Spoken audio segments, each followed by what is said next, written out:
Hello butterflies! This is Sandy Z. Welcome to my channel where you are loved, supported, and never alone. And say hi to our Barbara.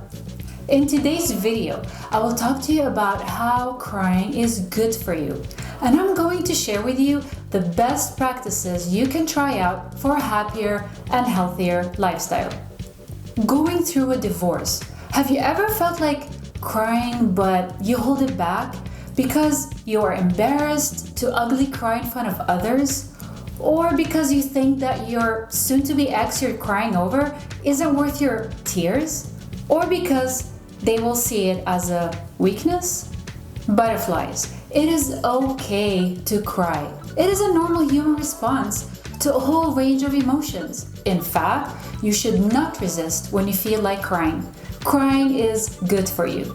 Unless you are frequently and uncontrollably crying for a long period of time, then it might be a sign of depression. Personally, whenever I'm practicing my gratitude in my morning ritual, and I think about all the things that I'm grateful for, and I think about the bigger dreams that I'm striving for, I actually start crying. It makes me feel incredible, energized, and even more vulnerable with my loved ones and more connected to everything and everybody around me.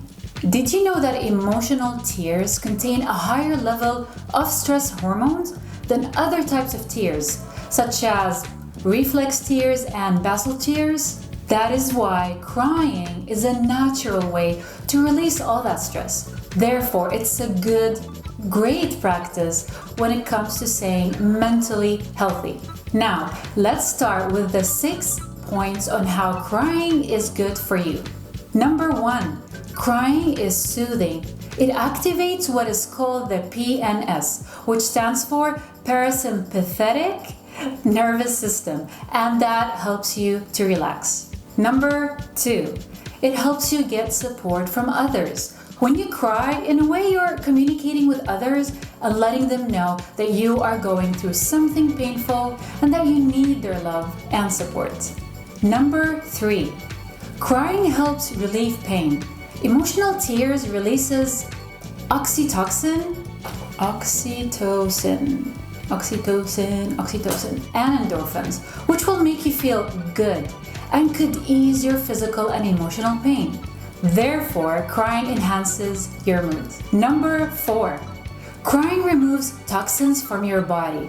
Your emotional tears not only contain stress hormones, but also chemicals. A lot of researchers believe that when you cry, you are reducing those chemicals in your body, which could reduce stress. Wow, isn't that amazing? Number 5, it can help you sleep better. When you cry, it triggers your body to sleep.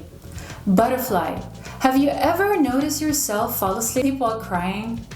I have actually experienced that many times before, especially during both of my marriages. All these tears are the result of overworked emotions. It's like your brain is sending signals to your body and telling it to get some needed rest from all that stress and emotions, so your body releases tears from your eyes.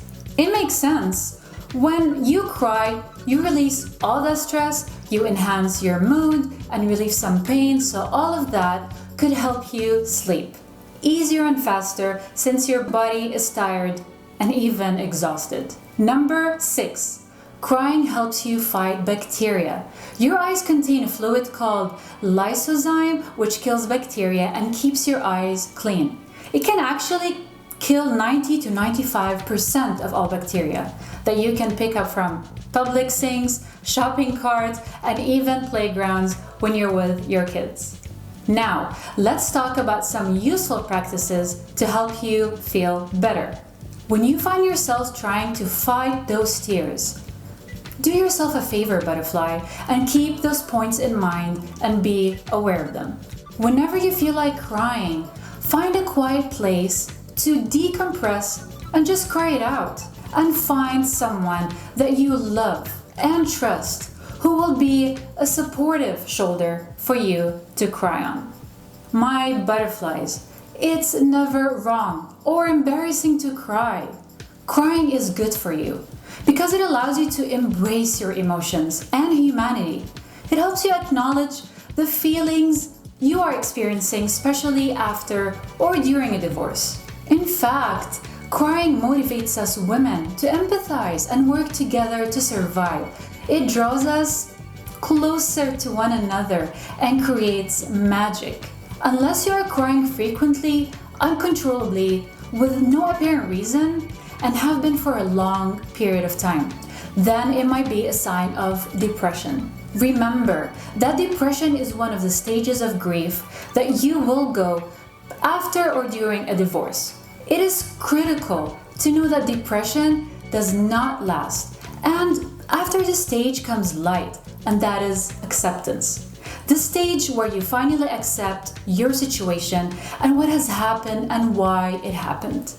If you find yourself stuck in that stage, it is recommended that you contact either a life coach, as myself, or you can see a therapist. If you feel like you need help with that area and you cannot seem to move on, make sure you comment below this video and type "I am stuck." If you love this video, please give it a thumbs up and make sure you subscribe to my channel where you are loved, supported, and never alone.